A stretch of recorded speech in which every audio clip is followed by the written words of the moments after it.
السلام علیکم ورحمۃ اللہ وبرکاتہ۔ بسم اللہ الرحمن الرحیم۔ اسلامی تاریخ۔ پہلی بیعت عقبہ۔ عقبہ مینا کے قریب ایک گھاٹی کا نام ہے جہاں مدینے سے چھ افراد نے آ کر دین اسلام قبول کیا تھا۔ اس کے دوسرے سال 12 افراد حضور صلی اللہ علیہ وسلم سے ملاقات کرنے اور بیعت ہونے کے لیے آئے، اور آپ صلی اللہ علیہ وسلم کے مبارک ہاتھ پر چوری، زنا اور قتل اولاد سے بچنے اور اچھی باتوں میں آپ کی اطاعت، پیروی کرنے اور ایک اللہ کی عبادت کرنے پر بیعت کی۔ اس کو بیعت عقبہ اولیٰ کہا جاتا ہے۔ جب ان لوگوں نے واپسی کا ارادہ کیا تو نبی کریم صلی اللہ علیہ وسلم نے مصعب بن عمیر رضی اللہ عنہ کو قرآن مجید پڑھانے، اسلام کی تعلیم دینے اور دینی مسائل بتانے کے لیے ان لوگوں کے ساتھ روانہ کیا۔ مدینہ پہنچ کر انہوں نے اسعد بن زرارہ کے مکان پر قیام کیا۔ وہ لوگوں کو اسلام کی دعوت دیتے اور مسلمانوں کو نماز بھی پڑھاتے تھے۔ ان کو مدینے والے المقری یعنی پڑھانے والا استاد کہا کرتے تھے۔ انہی کی دعوت تبلیغ سے سعد بن معاذ اور اسید بن حضیر رضی اللہ عنہ جیسے سرداروں نے اسلام قبول کیا تھا۔ اللہ کی قدرت۔ آنکھوں کی حفاظت کے لیے اللہ تعالیٰ نے دنیا کے حسین ترین مناظر دیکھنے کے لیے ہمیں جس طرح آنکھ جیسی نعمت عطا فرمائی ہے، اسی طرح اس کی حفاظت کے لیے خود بخود مشین کی طرح ان پر ایسے پردے لگا دیے ہیں کہ جب کوئی نقصان پہنچانے والی چیز آنکھ کے سامنے آتی ہے تو وہ خود بخود بند ہونے لگتی ہے۔ ان کی حرکت سے جہاں باہر کی چیزوں کے حملے سے ہماری آنکھوں کی حفاظت ہو جاتی ہے، وہیں ان کے کھلنے اور بند ہونے سے آنکھ کا میل کچیل صاف ہوتا رہتا ہے۔ اللہ تعالیٰ نے اپنی حکمت و قدرت سے آنکھ کی حفاظت کا کیسا عجیب و غریب انتظام کر دیا ہے۔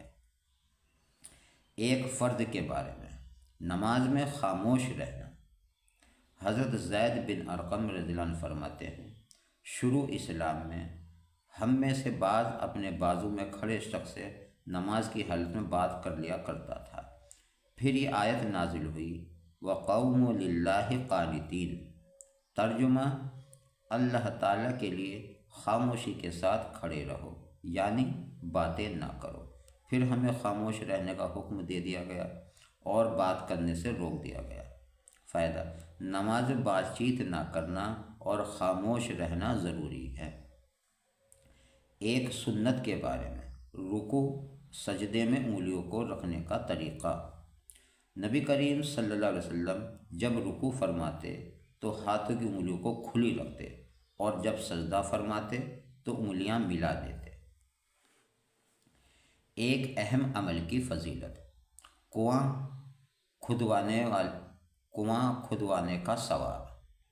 نبی کریم صلی اللہ علیہ وسلم نے فرمایا، جس نے پانی کا کنواں کھدوایا اور اس سے کسی پیاسے پرندے، جن یا انسان نے پانی پیا تو قیامت میں اللہ تعالیٰ اس کو اجر عطا فرمائے گا۔ ایک گناہ کے بارے میں ہنسانے کے لیے جھوٹ بولنا۔ نبی کریم صلی اللہ علیہ وسلم نے فرمایا، اس شخص کے لیے ہلاکت ہے جو لوگوں کو ہنسانے کے لیے کوئی بات کہے اور اس میں جھوٹ بولے، اس کے لیے ہلاکت ہے، ہلاکت۔ دنیا کے بارے میں ضرورت سے زائد سامان شیطان کے لیے۔ نبی کریم صلی اللہ علیہ وسلم نے فرمایا، حضرت جابر بن عبداللہ رضی اللہ عنہ سے ایک بستر آدمی کے لیے اور ایک اس کی بیوی کے لیے اور تیسرا مہمان کے لیے اور چوتھا بستر شیطان کے لیے ہوتا ہے۔ آخرت کے بارے میں قیامت کا ہولناک منظر۔ قرآن میں اللہ تعالیٰ فرماتا ہے، قیامت کا منکر پوچھتا ہے، قیامت کا دن کب آئے گا؟ جس دن آنکھیں پتھرا جائیں گی، چاند بے نور ہو جائے گا، سورج اور چاند دونوں بے نور ہو کر ایک حالت پر کر دیے جائیں گے۔ اس دن انسان کہے گا، کیا آج کہیں بھاگنے کی جگہ ہے؟ جواب ملے گا، ہرگز نہیں۔ آج کہیں پناہ کی جگہ نہیں ہیں، اس دن صرف آپ کے رب کے پاس ٹھکانہ ہوگا۔ طب نبوی سے علاج۔ نبی کریم صلی اللہ علیہ وسلم نے فرمایا، تمہاری کھجوروں میں بہترین کھجور برنی ہے، اور وہ ایسی دوا ہے جو بیماری بھی دور کرتی ہے اور اس میں کوئی نقصان نہیں ہے۔ قرآن کی نصیحت۔ قرآن میں اللہ تعالیٰ فرماتا ہے، جب تم بات کیا کرو تو انصاف کا خیال رکھا کرو، اگرچہ وہ شخص تمہارا رشتہ دار ہی کیوں نہ ہو۔ اللہ تعالیٰ سے جو عہد کرو اس کو پورا کیا کرو۔ اللہ تعالیٰ نے تمہیں اس کا تاکید حکم دیا تاکہ تم یاد رکھو اور عمل کرو۔ اللہ تبارک و تعالیٰ عمل کرنے کی توفیق عطا فرمائے۔ اپنا کا خیال رکھیں، نماز کی پابندی کرتے رہیں، اور اللہ تعالیٰ سے دعا کرتے رہیں کہ اللہ تبارک و تعالیٰ ہم سب کو پنج گانہ نماز پڑھنے کی توفیق عطا فرمائے۔ آمین ثم آمین۔ جزاک اللہ۔